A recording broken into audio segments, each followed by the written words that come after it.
단순히 시험에 떨어졌다는 사실을 전달하려는 게 아니라 네가 저지른 일을 똑바로 마주하라는 듯 책망과 비난이 가득했던 그 목소리.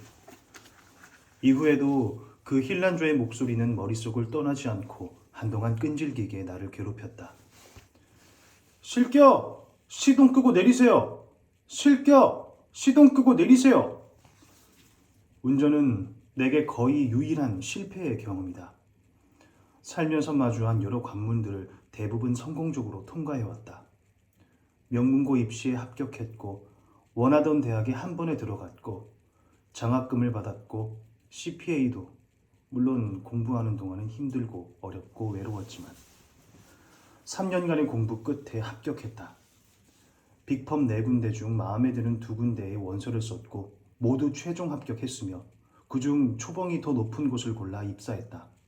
25살 때의 일이었다. 무언가 해내고 싶은 마음, 되고 싶은 모습이 있는데 아무리 노력해도 그 모습에 가닿을 수 없는 게 얼마나 괴로운 일인지 잘 몰랐다. 그러니까 운전대를 잡기 전까지는. 아무래도 운전을 해야 하지 않을까 다시 생각하게 된 건 신규 프로젝트 때문이었다. 앞으로 최소 3개월 이상 출근해야 하는 클라이언트의 오피스가 집에서 멀지 않은 곳에 있었는데 교통편이 애매했다. 버스로는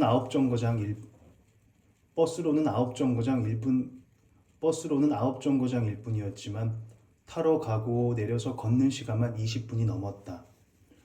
같은 길을 차로 이동하면 도어 투 도어로 25분이라는 사실을 확인하자 마음이 흔들릴 수밖에 없었다. 때마침 사내 홍보 게시판에 올라온 수입차 프로모션 행사, 때마침 눈여겨봐오던 신형 모델, 때마침 나온 상반기 인센티브. 나는 덜컥 계약서에 사인을 해버리고 말았다. 출고일을 알리는 딜러의 전화를 받던 날 포털 사이트에 운전 연수를 검색했다. 결과를 최신순으로 정렬해두고 제목을 살폈다. 대부분 업체에서 운영하는 블로그의 광고성 글이었는데 우리 동네 맘카페가 출처인 글을 하나 발견하고 곧장 클릭했다. 연수가 너무 만족스러워서 추천한다는 본문 내용이 눈에 들어왔고 그 아래에는 강사의 연락처를 문의하는 댓글이 줄줄이 달려 있었다. 각각의 댓글에는 원글의 작성자인 준서맘이 일일이 비밀 댓글을 달아두었다. 가장 최근 작성된 댓글은 바로 어제 달린 것이었는데 10년 장롱면허 청산했어요. 정말 잘 가르치세요 였다. 왠지 신뢰가 가서 문의해보려 했지만 그 글은 정회원 전용 정보공유 게시판에 올라온 글이어서 카페 회원이 아닌 사람은 댓글을 달 수도 쪽지를 보낼 수도 없었다. 나는 우선 카페에 가입했고 정회원 승급 조건을 맞추기 위해 신규 회원 게시판에 가입 인사를 쓰고 틈틈이 이런저런 글에 댓글을 달았다. 내 닉네임은 주연맘이었다. 평범하게 보이기 위해 내 이름 뒤에 맘만 갖다 붙인 것으로 어차피 등급만 조정이 되면 따로 활동은 하지 않고 필요할 때 원하는 정보만 얻어갈 생각이었다. 진짜 주연맘과는 냉전중이었다. 몇 년 전부터 본가에 들를 때마다 대체 결혼은 언제 할 거냐면서 들볶는 일에 지쳐 있었고 문제의 그날 역시 오늘도 한 소리 듣겠구나 하는 마음에 고속버스 안에서부터 스트레스를 받고 있었는데 도착하자마자 엄마가 잔뜩 차려둔 밥상 위에 함께 올려둔 건 이미 가입이 완료된 수백만 원짜리 결혼정보 회사의 서류였다. 위태롭게 이어져 있던 무언가가 툭 하고 끊어지는 소리가 들리는 것 같았다. 고개를 들어 부엌 쪽을 노려봤다. 고개를 숙이고 두부와 청양고추 따위를 자르고 있는 엄마의 좁은 등짝 위로 그려진 익숙한 로고. 고등학교 체육대회 때 반에서 맞춘 단체 티셔츠였다. 입을 열기도 전에 엄마는 이미 서류를 한 손으로 구겨 쥐고 있었다. 대체 왜 이렇게 쓸데없는데 돈을 쓰는 거야? 이럴 돈 있으면 옷이나 좀 사 입든지. 내가 결국은 서류를 바닥에 던졌을 때도 엄마는 눈 하나 깜짝하지 않고 그걸 다시 주워들었다. 내가 너한테 해준 게 뭐가 있니? 비싼 가회를 시켜줘 봤나? 해외 연수를 보내줘 봤나? 주연아, 너는 내가 따로 신경 못 써도 뭐든 알아서 척척 잘해왔잖아. 그게 얼마나 고마우면서도 미안했는지 아니? 엄마가 보글보글 끓는 된장찌개를 내오면서 말했다. 네가 여태까지 다른 건 알아서 다 잘해왔으니까 이건 내가 해주고 싶어서 그래. 다른 건 몰라도 너 결혼만큼은 내가 꼭 시켜주고 싶어. 또 시작된 엄마의 요지경 화법. 내 결함을 자신의 큰 결심으로 채워주겠다는 거룩한 뉘앙스. 문제는 내가 비혼주의자이며 엄마에게도 그 계획을 이미 여러 번 말했다는 사실이었다. 왜 또 나만 나쁜 사람 만드는 거야? 내가 결혼할 생각 없다고, 결혼 안 할 거라고 몇 번이나 말했잖아요. 괜찮아, 걱정하지 마. 이건 엄마가 해줄게. 또 못 들은 척 도무지 말이 통하지 않았다. 엄마의 청력은 평소에는 멀쩡하다가도 결혼 안 하겠다는 말만은 필터라도 걸어놓은 듯 튕겨냈다.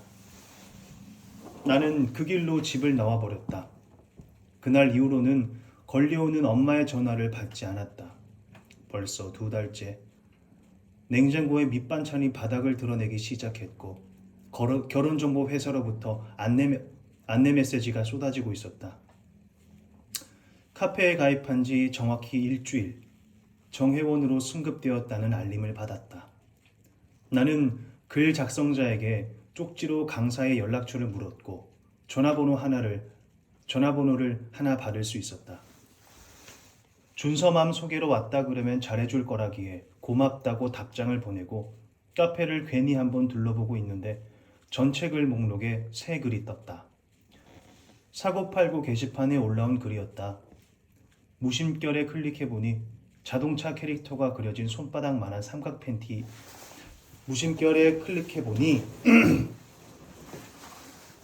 자동차 캐릭터가 그려진 손바닥만한 삼각 팬티 10장을 5장씩 2줄로 나란하게 펼쳐놓은 사진이 첨부되어 있었다.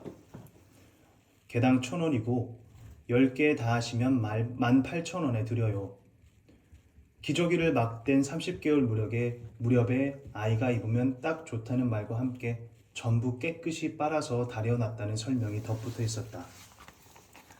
카페에서 육아용품이 거래된다는 사실은 알고 있었지만 입던 팬티까지 사고 파는 일이 벌어질 거라고는 생각지도 못했다.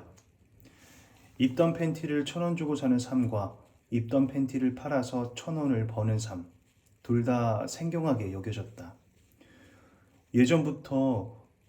예전에 우연히 보게 된 어떤 커뮤니티에 글에서 남편의 팬티를 빨 때마다 미세하게 똥이 조금씩 묻어 있어 정나비가 떨어진다는 푸념을 본 적이 있다. 충격을 받은 것도 잠시, 공감한다는 댓글들을 보고 한 번 더 깜짝 놀랐다. 아마 내가 비혼을 결심하게 된 건 인터넷에서 얼굴도 모르는 사람들이 생생하게 전해주는 기혼의 삶을 들여다봤기 때문일 것이다. 나는 그들에게 끝을 알 수 없는 고마움을 느꼈다. 이런 디테일을 하나도 모른 채로 누군가와 결혼했으면 어쩔 뻔했나. 그 생각만 하면 그지없이 아찔했다. 안쪽에 똥이 묻어있는 성인 남자의 후줄근한 트렁크 팬티를 상상하자 참혹함에 온몸이 떨려왔다. 나는 재빨리 로그아웃 버튼을 누르고 브라우저를 닫았다. 남아 팬티 1개 1,000원, 10개 8,000원의 세계로부터 황급히 빠져나왔다. 그리고 생각했다. 난 내 팬티만 빨면 돼. 그건 팬티 한 장만큼 가벼운 일이었다. 카페에서 받은 휴대폰 번호를 저장하자 메신저의 친구 목록에 자동으로 새 계정이 떴다. 프로필을 눌렀더니 새하얀 테니스 원피스를 입은 웬 까무잡잡한 여자의 사진이 나왔다. 머리를 하나로 높게 묶고 있었고 초록색 라켓을 양손으로 잡고 있었다. 공을 쳐내기 직전의 순간을 찍은 것 같았다. 상태 메시지는 한국의 샤라포바였다. 나는 운전 연수 해주시는 분 맞나요? 준서맘 소개로 연락드립니다. 라고 메시지를 보냈고 곧바로 이렇게 답장이 왔다. 아래 서식 작성 요망. 이름, 주소, 나이, 혈액형, 차종, 면허 취득 시기, 원하는 연수 날짜. 순식간에 답이 온 것으로 보아서는 새로 입력한 게 아니라 어딘가 저장해 둔 걸 복사해서 보낸 것 같았다. 제대로 찾아온 게 맞구나 하는 안도도 잠시, 혈액형은 대체 왜 필요한가 싶어 의아해졌다. 혹시 연수 중에 교통사고가 날까봐 그런가? 수혈이 필요한 경우를 대비해서? 그게 아니고서야 운전 연수에 혈액형을 알아야 할 이유가 없었다. 우선 서식을 채워 보낸 뒤에 비용이 어떻게 되는지를 물었다. 이번에도 바로 답장이 왔다. 기본 하루 2시간 반씩 5시간 기준 12만 원, 10시간에 22만 원입니다. 잠시 고민하다 답을 보냈다. 일단 5시간 먼저 해보고 부족하다 싶으면 그때 10만 원 추가해서 10시간으로 바꿔도 될까요? 이번에는 한참 동안 답이 오지 않았다. 원래는 안 되는데 준서 엄마 소개로 오셨다니 해드릴게요. 원래 안 되는 건 또 뭘까? 메시지가 하나 더 도착했다. 아까 말한 요금은 강사차 기준이고 자차 연수는 10,000원 추가되세요. 네 하고 답장하고 나서야 무언가 이상하게 느껴졌다. 오히려 자차가 더 저렴해야 하는 것 아닌가? 기름값이 드는데 왜 10,000원이 더 비싼 거지? 연수용 강사 차에는 조수석에도 브레이크가 달려있다고 들은 적이 있다. 혹시 교통사고 위험 부담 차원의 금액인가? 내 차로 하면 그런 보조 브레이크도 없고 사고 날 확률이 더 높으니까. 교통사고 생각은 제발 그만해야지. 쓸데없는 생각이란 걸 알았다. 알면서도 자꾸 운전만 떠올리면 생각이 교통사고 쪽으로 질주했다. 자차 연수의 추가 요금이 어떻게 책정된 것인지는 더 따지지 않고 그냥 넘어가기로 마음먹었다. 다 이유가 있겠지. 그런 질문으로 상대의 기분을 언짢게 만들기는 싫었다.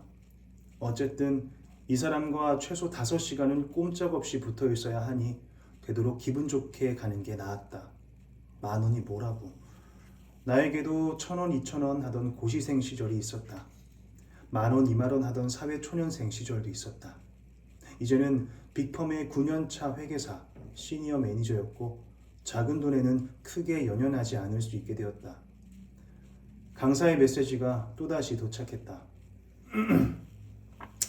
바닥 얇은 컨버스, 플랫 슈즈를 착용, 개인 물 준비. 대체 어떤 사람일까? 뭔가 어설픈 와중에 또 묘하게 프로다운 구석이 있었다.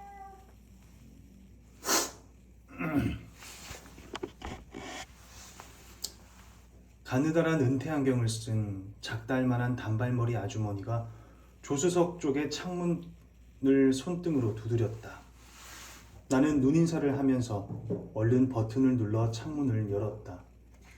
창문이 미처 다 내려가기도 전에 머리통이 먼저 쑥 하고 들어왔다. 연수 받으실 분 맞죠? 예, 안녕하세요. 차문을 열고 들어와 조수석에 앉은 그녀는 들고 있던 락앤락 보온병을 컵홀더에 꽂아 넣으며 자세를 가다듬었다. 왼쪽 겨드랑이에 웬 기다란 막대기를 끼운 채였다.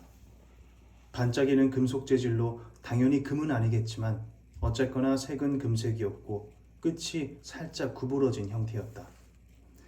잠시 작업 좀 할게요. 갑자기 내가 앉은 운전석 아래로 허리를 굽혀 머리를 집어넣는 바람에 깜짝 놀라 다리를 오므렸다. 브레이크와 의문의 금색 봉을 연결해 고정하는 것 같았다. 앞에서 볼 때는 몰랐는데 뒤통수 쪽엔 흰머리가 잔뜩 있었다. 한참을 엎드려서 달그락거리더니 이내 허리를 고추 세워 앉았다. 그새 피가 쏠렸는지 얼굴이 새빨개져 있었다. 알고 보니 이 금색 막대기는 연수봉이라는 것으로 연수 도중 위험한 상황이 발생할 때마다 브레이크를 대신 눌러줄 수 있게끔 제작된 것이라고 그녀가 빨개진 얼굴에 연신 손부채질을 하면서 설명했다. 그 말을 듣자 전날 밤부터 내내 나를 좀먹고 있던 두려움이 옅어지면서 조금 안심이 되었다. 그녀가 대뜸 말했다. 스티커 저거 가지고는 안 돼요. 네? 초보 운전 스티커 말이에요. 보이지도 않는 걸 붙여놨더구만. 아, 네. 왜인지는 몰라도 초보 운전 스티커는 하나같이 조악했다. 그렇다고 안 붙일 수도 없고 새 차에 어울리지 않는 유치한 스티커를 붙이기는 싫어서 바쁜 와중에도 인터넷 쇼핑몰을 뒤지고 뒤져서 겨우 찾은 스티커였다. 각진 정방형 테두리 안에 영문 대문자로 뉴 드라이버라고만 적혀있는 깔끔한 디자인이었다. 크기도 다른 스티커들에 비해 작았지만 제 기능은 충분히 할 법하다고 여겼다. 저런 거 말고 제대로 된 걸 붙여야지. 초반부터 혼나는 분위기라 어쩐지 주눅이 들었다. 도로에 나가면 혼날 일이 더 많을 것 같았는데 어쩌지 싶어 걱정하고 있는데 예고도 없이 수업이 시작됐다. 자, 브레이크 한번 밟아보세요. 시키는 대로 오른발로 브레이크를 밟았다. 그녀가 연이어 말했다. 좋아. 그럼 이제 엑셀 한번 밟아볼게요. 왼쪽 깜빡이 한번 켜볼게요. 이제 오른쪽 깜빡이. 저기 선생님, 강사님이라고 하려 했는데 회사에서 동료를 부르는 호칭이 선생님이다 보니 나도 모르게 선생님 소리가 나와버렸다. 저 그 정도로 초보는 아니에요. 예전에도 연수 받아본 적이 있거든요. 응? 근데 왜 또 받아요? 그러게, 나는 왜 또 연수를 받고 있을까? 잠시 머뭇거리다 입을 열었다. 그게 옆에 사람 태우고 연습은 꽤 해봤는데요. 혼자 나가려고만 하면 심장이 떨려서 못하겠어요. 꼭 사고 날 것만 같고. 나는 그동안 분석한 나의 문제점을 그녀에게 전달했다. 운전하는 법은 아는 것 같다. 어떻게 하는지는 다 안다. 아는데 아무래도 겁이 너무 많아서 문제인 것 같다. 선생님이랑 같이 도로에 나서서 실전 경험을 쌓고 운전에 대한 공포를 극복하고 싶다. 우선 회사와 집을 왔다 갔다 하는 것 위주로 연습했으면 좋겠다. 왜냐하면 당장 출퇴근이 제일 급하기 때문이다. 하지만 그녀는 내 말을 주의 깊게 듣지 않는 것 같았다. 말을 중간에 자르더니 코스는 자기가 알아서 할 테니까 일단 시동부터 걸라고 했다. 나는 기분이 좀 상한 채로 시동 버튼을 눌렀다. 시동이 걸리지 않았다. 브레이크를 밟은 상태에서 버튼을 눌러야 한다고 그녀가 가르쳐 주었고 나는 그제야 제대로 시동을 걸 수 있었다. 자, 출발! 브레이크에서 떼어낸 발을 엑셀로 옮겨 밟았다. 차가 나아가기 시작했다. 어허, 그렇게 콱콱 밟지 말고 지그시 눌러야지. 그치, 그렇게. 근데 왜 반말을 하지? 라고 생각하고 있는데 그녀가 룸미러를 조정하면서 날카롭게 말했다. 말이 좀 짧을 수 있어요. 도로 연수를 하다 보면 정신이 없으니까 요자를 붙일 시간이 없다는 것이었다. 안전을 위한 것이라고 하니 탐탁지는 않았지만 수긍할 수밖에 없었다. 내가 얌전히 네 하고 대답하자 그녀가 처음으로 입가에 옅은 미소를 띠면서 말했다. 내 눈에 초보들은 다 아기 같단 말이야. 그리고 덧붙였다. 그것도 갓 태어난 갓난아기. 새벽 6시의 도로는 한산했다.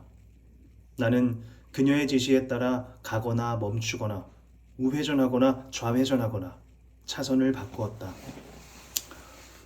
사이드미러의 각도는 지평선이 아래 위를 정확히 반으로 가르게끔 조정. 절대 사이드미러에 시선을 오래 두지 말 것. 딱 1초만 볼 것. 2초까지는 허용. 봤을 때 뒷차의 차체가 지붕부터 바퀴까지 온전히 다 보인다면 충분한 거리가 확보되어 있다는 뜻. 그때 엑셀을 세게 밟아 속도를 높이면서 핸들을 슥 꺾어 들어가면 차선 변경 끝. 깐깐하다는 맘카페의 소문난 이유를 알 것 같았다. 썩 친절하지는 않지만 귀에 쏙쏙 들어오게 설명하는 스타일이었고 상황에 맞는 공식을 알려주면서 가르쳐 기억하기 편했다.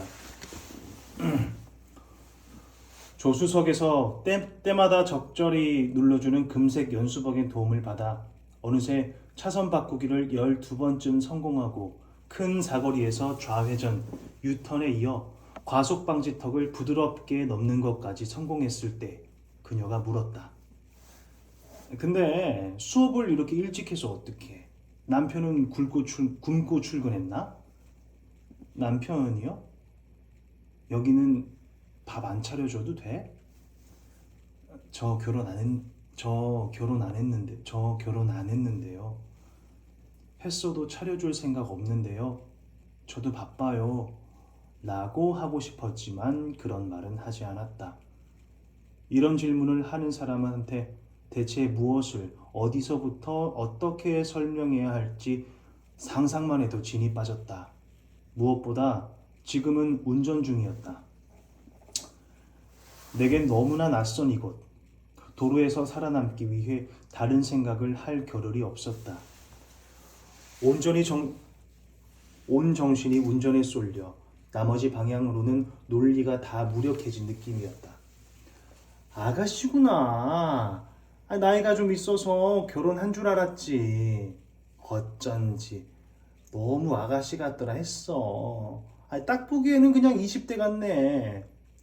그녀는 느닷없이 내 피부의 탄력을 칭찬하더니 뒤이어 내 결심을 높게 평가해 주었다. 미리 연수를 받기로 마음먹은 건 아주 잘한 일이라고. 무슨 말인가 싶어 더 들어보니 나중에 결혼해서 아기 낳다 보면 알겠지만 그때 차가 꼭 필요해질 거라는 말이었다. 둘째 임신하고 배불러서 뒤늦게 연수받는 사람도 있다고 덧붙였다. 만난 지 2시간밖에 안 됐는데 멋대로 내 자녀 계획까지 세우는 무례함에 초반에 가졌던 신뢰와 호감이 급격히 하락했다. 더 불만인 것은 오늘의 연수 시간이 어느새 1시간밖에 남지 않은 상태라는 것이었다. 출퇴근하려고 연수를 받는 것인데 계속 엉뚱한 길만 다니고 있었다. 내가 다시 물었다. 저 아까도 말씀드렸지만 이제 출퇴근길을 연습을 좀 해야 될 것 같은데요.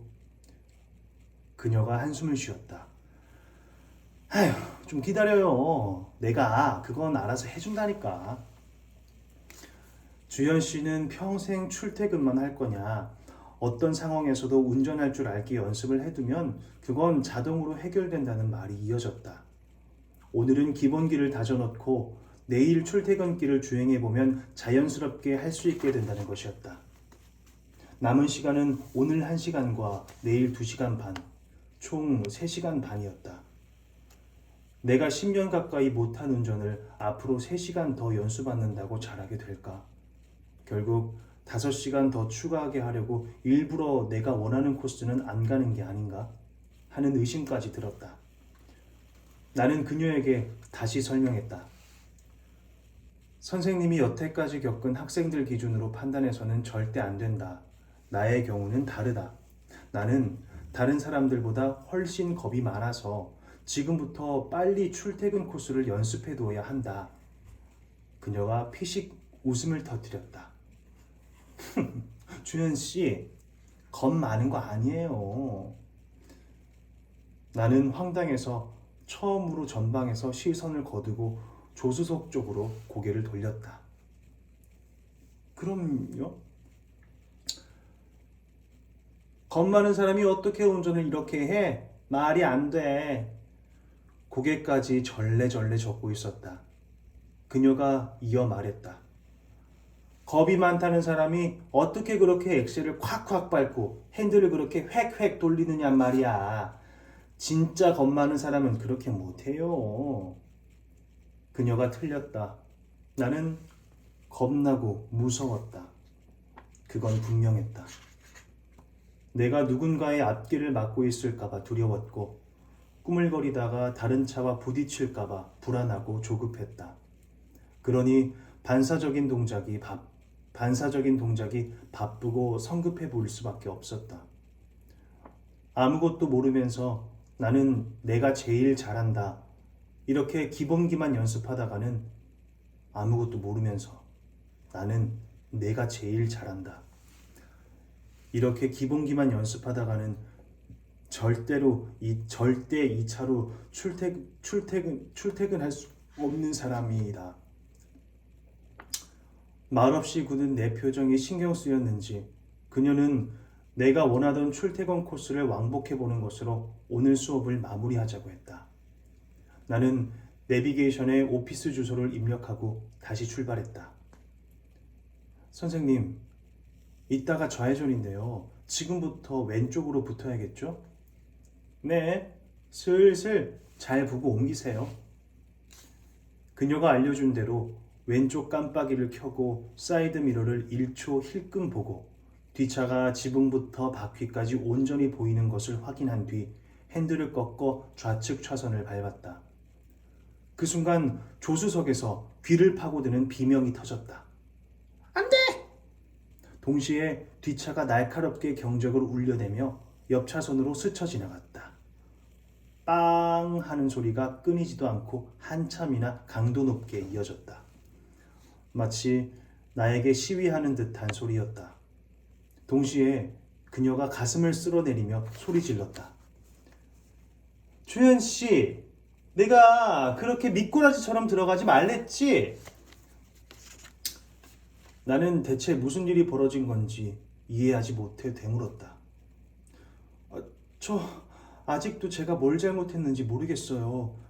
선생님이 시키는 대로 사이드미러 보고 뒷차 바퀴가 다 보여서 차선 바꿨는데. 아이고, 여기는 자동차 전용 도로잖아요. 고속도로나 마찬가지로 차가 쌩쌩 달리는 데란 말이야. 차가 다가오는 속도를 고려해야지. 그건 배운 적이 없는데 어떻게 알아. 나는 억울한 마음이 되었다. 수업이 끝나고 차를 아파트 지하 주차장에 주차한 뒤 택시를 불러 출근했다. 일하는 내내 새벽의 연수가 시간 낭비였다는 생각에서 벗어날 수 없었다. 2시간 반 동안 많이 극복한 줄 알았는데 마지막 미꾸라지 사건 때문에 다시 원점으로 돌아온 것 같았다. 9년 전 운전면허 학원에 처음 등록했을 때 그 시절 그대로 아무것도 나아진 게 없었다. 운전면허 학원에 바랜 개나리색 차, 그 구질구질한 시트에 앉기만 하면 나는 처음으로 겪는 세계에 홀로 내던져진 아이처럼 초조해졌다. 원래 가지고 있던 상식적인 생활 감각이 강제로 리셋되는 느낌이었다. 나는 엑셀을 너무 밟거나 덜 밟았고 비상등과 깜빡이 켜는 타이밍을 매번 놓치고 후방 주차를 하겠다고 핸들을 바쁘게 돌리면서 후진과 전진을 반복했지만 결국 똑같은 궤적만 몇 번이고 왔다 갔다 했다. 기어를 아래 놓는 순간부터는 머릿속이 더 복잡해져서 그랬다. 나는 머릿속에서 차의 이미지를 반전시켰다가 다시 반전시키기를 반복하다 어느 게 원본인지 알 수 없는 상태로 또 엑셀을 또 지나치게 세게 밟고 주차선 뒤편 화단에 한쪽 뒷바퀴를 걸친 채로 강사한테 혼이 났다. 이런 실수를 반복하는 사람은 학원 전체에 나밖에 없는 것 같았고 그런 주제에 도로로 나가야 한다는 사실이 두려웠다. 운전대를 잡은 나, 그러니까 엑셀과 브레이크를 순간 헷갈리거나 깜빡이를 깜빡한 채로 차선을 바꾸거나 좌회전하면서 중앙선 왼쪽으로 진입해 역주행하는 나 때문에 도로에 약속된 질서가 망가지고 모든 게 박살날 것만 같았다. 어렵게 면허증을 손에 쥔 뒤 몇 번은 도로에 나가봤지만 동승자 없이 운전해 본 적은 단 한 번도 없었다. 핸들만 잡으면 늘 사고와 충돌, 그로 인한 교통 혹은 신체의 마비, 죽음에 대해 떠올랐다. 아무리 연습해도 이제 혼자 운전을 해봐야겠다는 결심보다는 이렇게 스트레스 받으면서까지 운전을 해야 할 필요가 있을까 하는 회의만 들었다. 그날 밤에는 잠이 잘 오지 않았다. 눈을 감으면 아찔한 순간이 반복 재생되었다. 실격, 시동 끄고 내리세요. 미꾸라지처럼. 가지 말랬지. 자동차 전용 도로잖아. 차들이 쌩쌩, 차들이 쌩쌩, 차들이 쌩쌩쌩. 어둠 속에서 모로 누운 채로 휴대폰을 켜고 운전공포증을 검색했다. 그중 운전공포증 극복하기라는 제목의 웹문서를 눌러 들어갔다. 첫 번째 챕터인 긴장 완화 연습하기를 훑었다. 먼저 차 내에 좋아하는 것을 놓기, 좋아하는 인형, 좋아하는 향수, 좋아하는 사람의 사진을 놓는다. 다음은 복식 호흡하기. 천천히 코로 숨을 들이마셔 공기가 폐의 아래쪽까지 들어차게 한다. 배가 빵빵하게 부풀어 오를 때까지 들이마셨다가 숨을 3초간 참는다. 10부터 거꾸로 세며 서서히 숨을 내쉰다. 똑같은 호흡을 10번 반복한다. 두 번째 챕터는 긍정적인 확언하기였다. 나는 조심스럽게 안전운행 중이며 과속하지 않는다. 운전은 매일의 일상적인 일이다. 나는 이 일에 참여한 주의 깊고 조심성 많은 운전자다. 반드시 빨리 가지 않아도 된다. 다른 차보다 느리게 가기 위한 오른쪽 차선이 준비되어 있다. 잘못된 길로 들어왔더라도 위험하게 차선을 옮길 필요는 없다. 분기점을 지나쳤다면 안전하게 우회하면 된다. 불편감을 느끼면 갓길에 차를 세우고 안정을 취할 수 있다. 나는 나의 공포감을 통제할 수 있다. 비슷한 증상을 겪는 사람들을 위한 지원단체에 언제든지 가입할 수 있다. 긍정적인 확언하기 챕터는 이렇게 끝나 있었다. 혼자가 아니라는 사실을 아는 것만으로도 공포를 극복하는 데 도움이 된다. 운전처럼 누구나 다 하는 일을 무서워하는 사람이 나 말고도 어딘가에는 존재한다는 사실을 확인하자 도저히 못할 것 같던 마음이 정말로 옅어지는 것 같았다. 여기서 끝났으면 좋았을 텐데 나는 다시 검색창으로 돌아와 결국은 교통사고를 검색해버리고 말았다. 사람들은 매일 다양한 이유로 도로에서 죽고 있었다. 나는 이제는 죽고 싶지 않았다. 살면서 이렇게까지 죽고 싶지 않은 적은 처음이었다. 죽음을 떠올리면 왜 하필 지금이라는 생각이 들었다. 내 인생 내 마음에 든 지 고작 23년밖에 안 됐는데 지금은 안 돼. 이제 와서 죽기는 싫어. 그 순간 누군가가 주연아 운전 같은 거 정하기 싫으면 안 해도 돼 라고 말해주기를 간절히 바랬다. 됐어. 그렇게 하기 싫으면 그냥 하지를 마 라고 비난조로 말해도 상관없었다. 하지만 아무도 그렇게 이야기해주지 않았다. 아무도 하지 말라고 이야기해주지 않았다.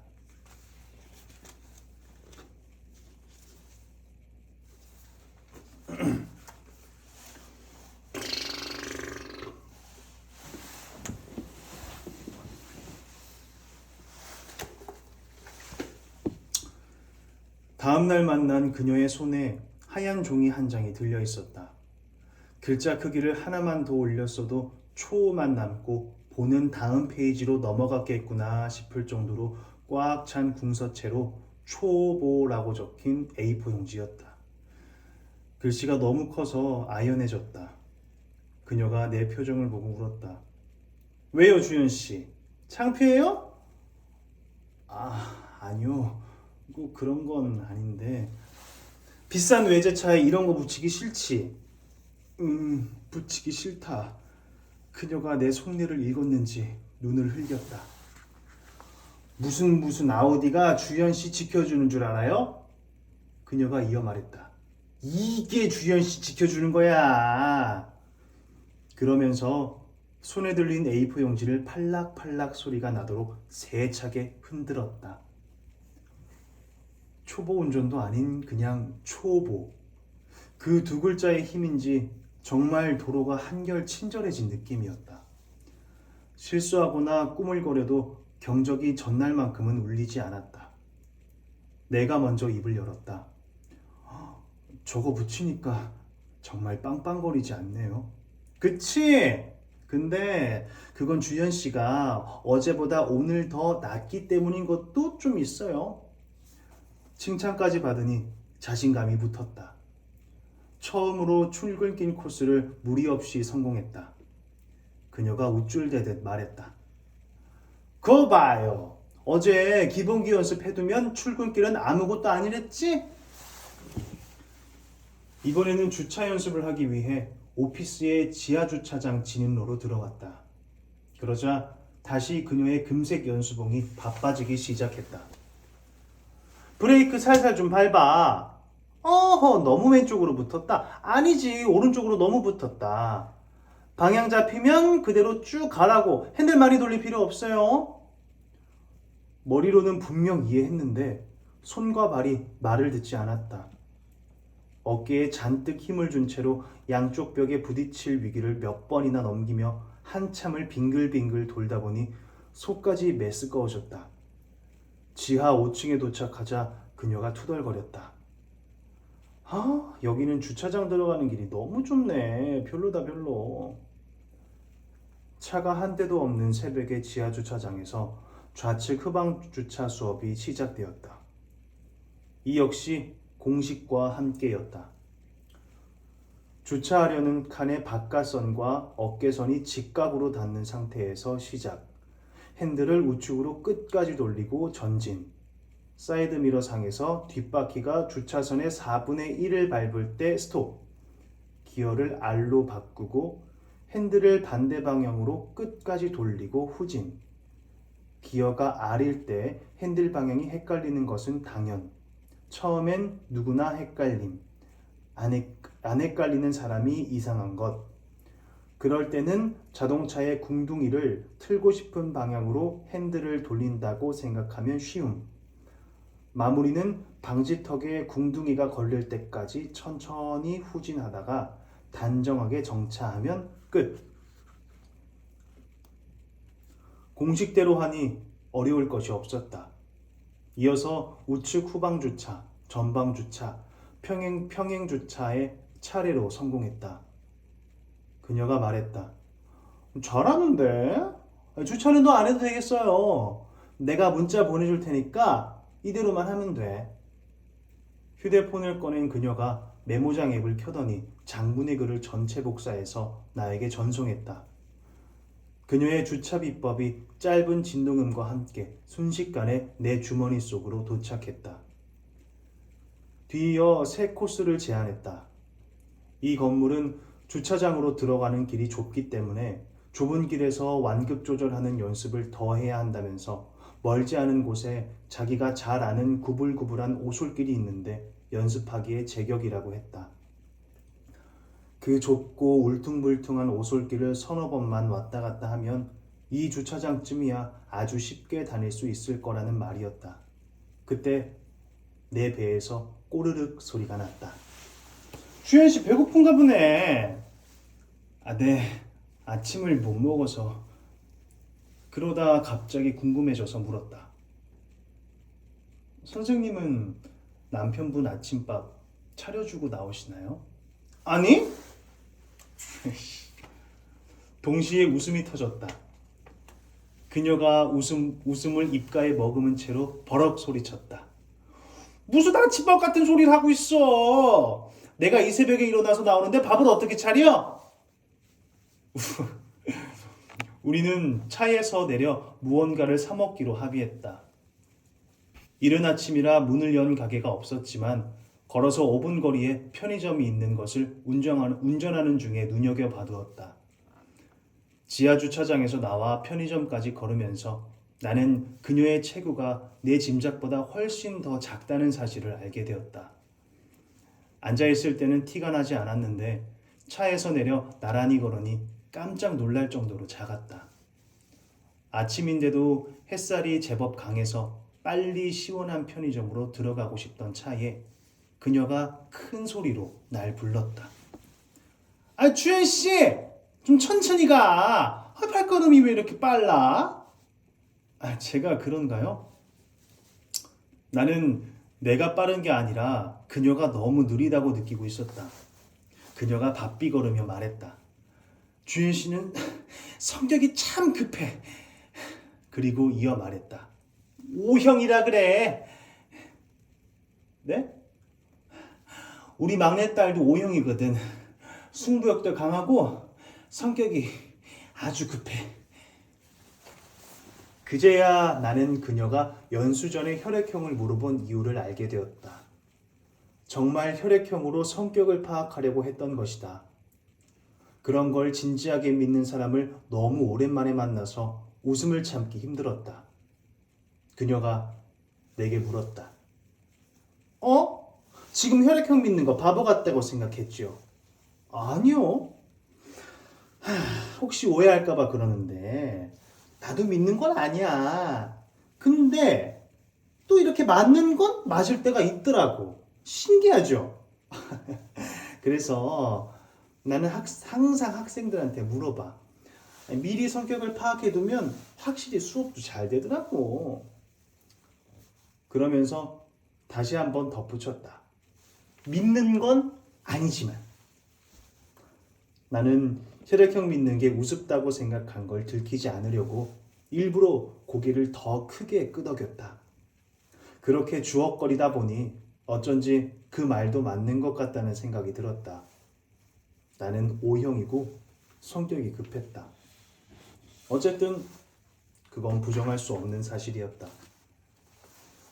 의식적으로 아주 천천히 걸으면서 그녀와 속도를 맞췄다. 우리는 촉촉한 카스텔라와 삼각불 모양의 커피 우유를 하나씩 사서 다시 오피스 쪽을 향해 느릿느릿 걸었다. 어제보다 맑은 날이었다. 반짝이는 오피스의 유리창에 새파란 하늘과 뭉게구름이 비쳤다. 그녀가 건물을 올려다보며 물었다. 주현씨, 되게 좋은 회사 다니네. 이 건물은 내가 다니는 곳이 아니라 이번 프로젝트를 진행할 클라이언트의 오피스였다. 진짜 우리 법인의 본사 건물은 이것보다 훨씬 더 크고 화려했다. 나쁘지 않은 회사죠. 주현씨 같은 여직원들도 많아요? 잠시 고민했다. 사실 회계사는 남자가 많은 직업이다. 이번 프로젝트도 참여하는 5명 중 여자는 나 하나뿐이었다. 내가 대답했다. 네? 50대도 있어요? 아까보다 더 더디게 발을 내디디며 헤아렸다. 50대. 그런 생각은 해본 적도 없었다. 여자 선생님들 중에 50대가 있었나? 50대면 전무급인데. 우리 법인에 여자 전무는 한 명도 없었다. 전무가 아닌 상무급을 생각해봤지만 50대인지는 확신이 서지 않았다. 당장 떠오른 한 명도 50대는 아니고 40대였다. 정말로 단 한 명도 없는 것일까? 내가 대답했다. 있어요. 그래요?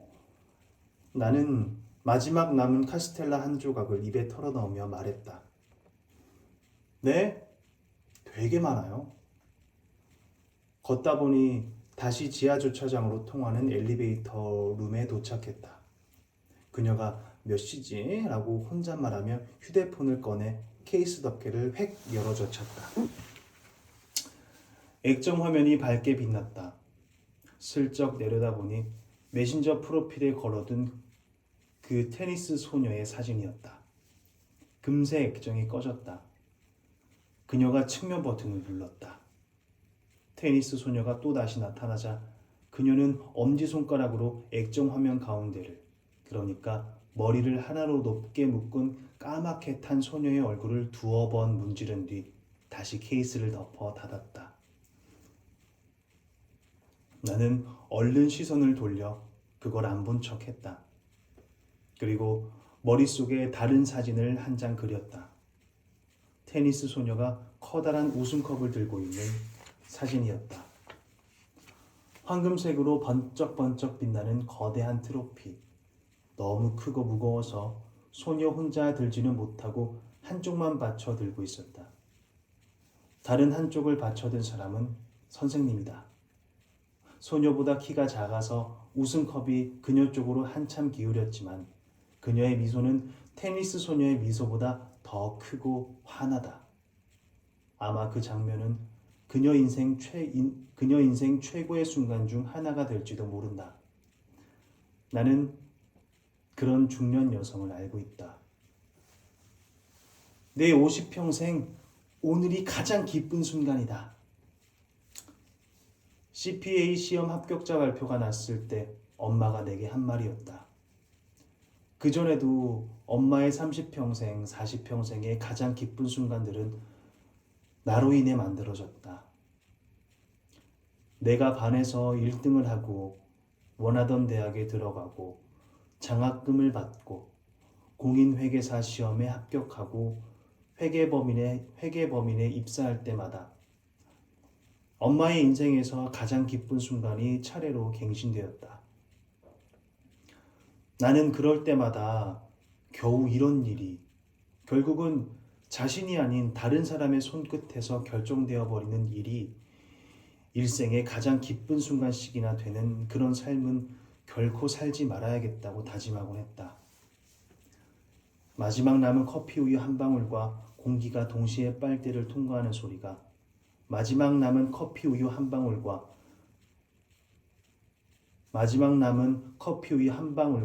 공기가 동시에 빨대를 통과하는 소리가 그녀와 내 입에서 후루룩 났다. 이제 그녀가 말한 오솔길 코스를 연습할 차례였다. 얼마간 그녀의 지시에 따라 가다 보니 도로 양옆에 플라타너스가 줄지어 서 있는 S자 형태의 커브길이 나왔다. 핸들을 능숙하게 꺾으면서 내가 물었다. 여기가 아까 말씀하신 그 오솔길이죠? 그녀는 어처구니가 없다는 듯 대답했다. 이게 무슨 오솔길이에요. 참나, 오솔길이 뭔지도 모르는구만. 그러면서 한참을 웃다가 또 한 번 새청맞게 목소리를 높였다. 아이고 주연씨, 여기는 꽃길이다, 꽃길. 그녀가 말한 오솔길은 15분 정도 더 달린 뒤에야 모습을 드러냈다. 초록이 울창한 산로의 초입으로 들어서자 조금 전 지나온 길은 꽃길이라는 말이 어떤 뜻인지 바로 이해할 수 있었다. 이곳은 비포장도로로 말 그대로 흙길이었기 때문이다. 이 동네에 이런 길이 있었나 싶었는데 아마 와본 적이 있어도 차가 다니는 길이라고는 상상 못했을 것 같았다. 자갈들이 타이어에 밟히는 소리가 자근자근 나기 시작했다. 울퉁불퉁한 바닥의 표면이 시트를 거쳐 내 엉덩이와 등에도 고스란히 감각되었다. 지하주차장으로 들어가는 길보다 더 급한 커브길이 높고 또 낮게 끝도 없이 이어졌다. 가면 갈수록 더 깊고 우거진 숲이었다. 늦여름 아침 햇살이 키 큰 나무들 사이로 들어와 눈앞에 반짝였고 창문을 통과해 내 뺨에 닿았다. 나뭇잎이 들어오진 모양에 따라 한쪽 볼이 따뜻해졌다가 서늘해졌다가 했다.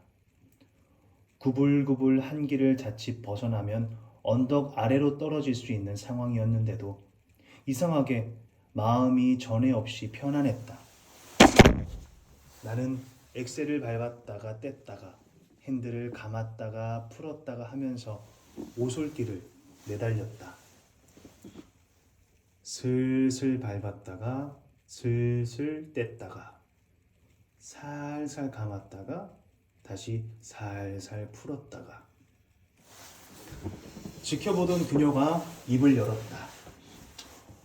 이제 완급 조절을 좀 아는 것 같은데? 그때 갑자기 눈앞이 환해졌다. 우거진 숲길이 끊기면서 순식간에 시야가 탁 트였다. 동시에 왼편에 커다란 호수가 펼쳐지기 시작했다. 호수 너머 반대편까지 가려면 한참이 걸리겠다는 생각이 들 정도로 드넓은 호수였다. 이른 아침에 햇살이 넓고 고요한 수면 위에 찬란하게 부서졌다.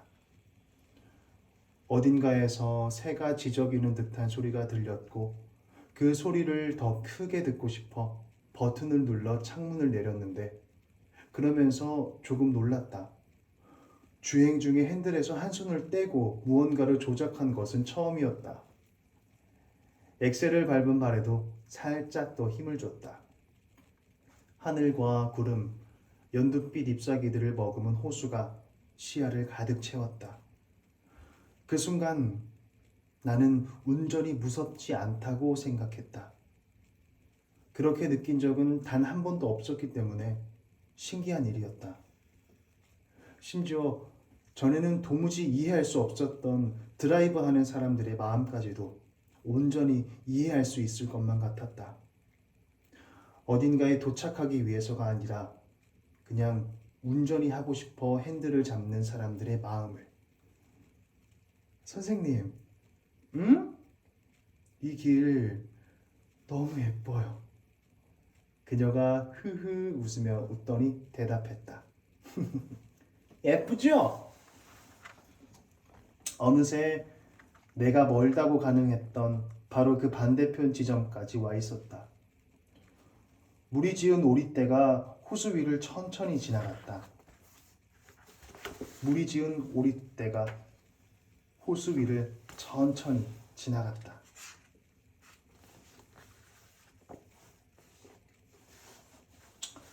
저 5시간 추가할게요. 내일 그리고 모레까지요. 오솔길 코스를 지나 다시 아파트 지하주차장까지 온 내가 말했다. 이틀 동안 4시간 반의 연수를 받고 나니 이제 그녀가 유능한 강사라는 사실을 의심 없이 받아들일 수 있었다. 그녀와 함께 5시간을 더 연습하고 나면 그때는 정말 혼자서 운전할 수 있을 것 같았다. 당연히 추가 수업을 반길 거라고 생각했지만 그녀의 반응은 뜻밖이었다. 싫어요. 나 안 할 거야. 아니, 왜요? 주연 씨는 이제 곧잘 해. 더 받을 필요가 없어. 충분히 혼자 할 수 있어. 예상하지 못했던 반응에 조바심이 나기 시작했다. 아니에요. 좀 더 하고 싶어요. 저 딱 5시간만 더 하고 나면 그땐 진짜로 혼자 할 수 있을 것 같아요. 아유, 시끄러워. 잠깐 다리 좀 치워봐봐. 그녀가 허리를 굽혀 운전석 브레이크 쪽으로 고개를 들이밀었다. 연수봉의 끝과 브레이크를 다시 달그락거리며 분해했다. 그녀의 뒤통수와 등을 내려다보면서 나는 의아해졌다. 정말 수업 더 안 해주려고 하나? 뭘 믿고 내 실력을 이렇게 과대평가하지? 무엇보다 오늘 수업이 아직 30분이나 더 남았는데? 다시 허리를 펴고 앉은 그녀가 금색 봉과 부품들을 정리하며 말했다. 아니, 나야 수업도 하면 좋지. 우리 딸 레슨비도 벌고. 조수석에 선바이저를 내린 그녀가 거울을 들여다봤다. 그리고 흐트러진 머리를 정리하면서 이어 말했다. 근데 언제까지 연수만 할 거예요? 결국은 혼자 다녀야 하는데. 맞는 말이라 할 말이 없었다. 나는 5시간을 추가하고 나서도 5시간이 지나면 또 5시간을 추가하고 싶어 할 것이다. 그녀가 한쪽 옆머리를 동그랗게 빼내리고 반대쪽 옆머리를 귀 뒤로 꽂아 넣었다. 앞으로 남은 30분은 원격으로 할 거예요. 무슨 말인지 이해하지 못해 그녀를 바라보며 눈만 깜빡이고 있는데 그녀가 조수석 문을 열고 차에서 내렸다. 왜, 왜 내리는 거지? 그러면 차에는 나 혼자잖아. 조수석 문이 닫혔다. 너무 놀라서 손가락이 파르르 떨리기 시작했다.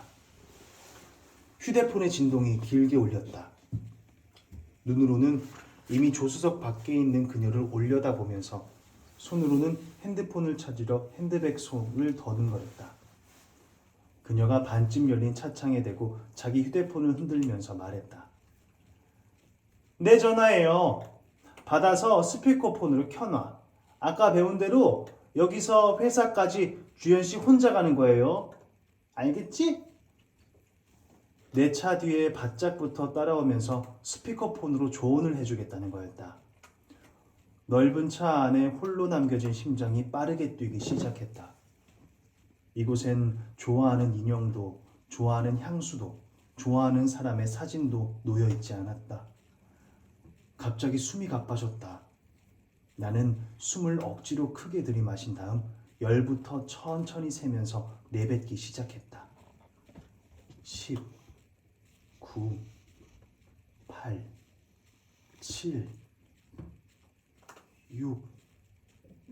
그때 뒤에서 작고 짧게 빵 하는 경적이 울렸다. 룸미러를 올려다봤다.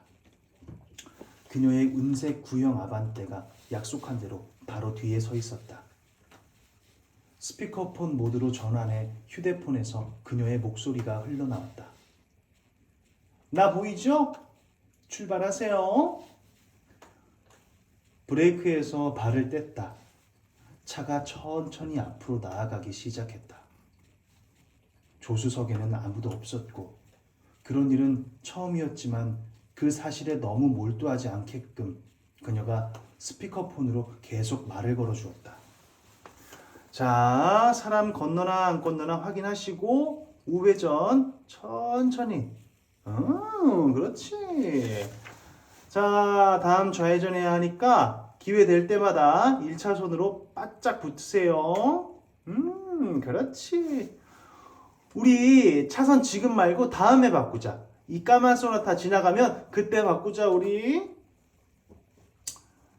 애써 진정시킨 호흡을 비집고 불안이 튀어나려고 할 때마다 룸미러로 울려다왔다.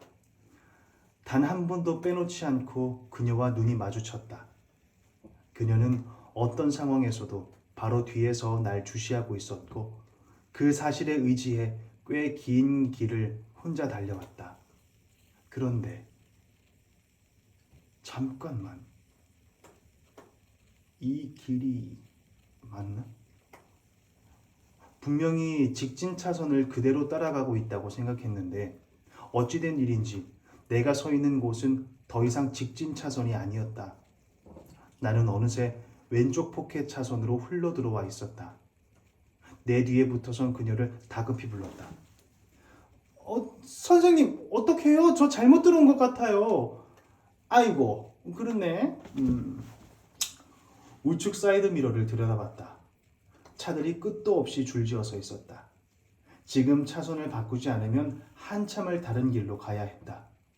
그 길은 내가 한 번도 가본 적 없는 길이었다. 한 번도 가본 적 없는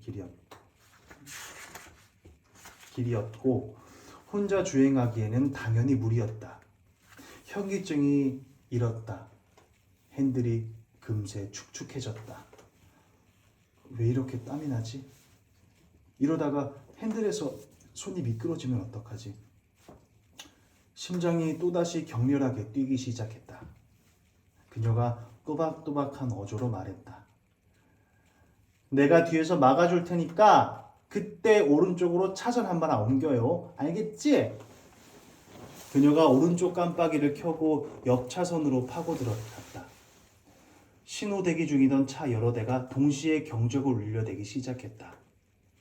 그 차갑고 신경질적인 경적은 내가 아니라 그녀를 향하고 있었다. 신호가 바뀌었다. 스피커폰에서 그녀의 긴박한 소리가 들려왔다. 지금이야, 지금! 그녀의 아반떼가 포켓 차선과 1차선의 경계를 사선으로 막고 있었다. 나는 그 앞에 생긴 공간을 재빨리 파고 들어갔다. 그리고 배운 대로 비상등을 켜서 고마움을 표시했다. 핸들을 잡은 흥건한 손에 힘이 세게 들어갔다. 거치대에 세워둔 휴대폰에 입을 가까이 가져다 대고 말했다. 고마워요, 선생님. 어이구, 인사할 정신은 있어? 전방 주시하세요. 스피커폰에서 다시 그녀의 목소리가 연이어 울려 퍼졌다. 계속 직진! 그렇지! 잘하고 있어! 잘하고 있어!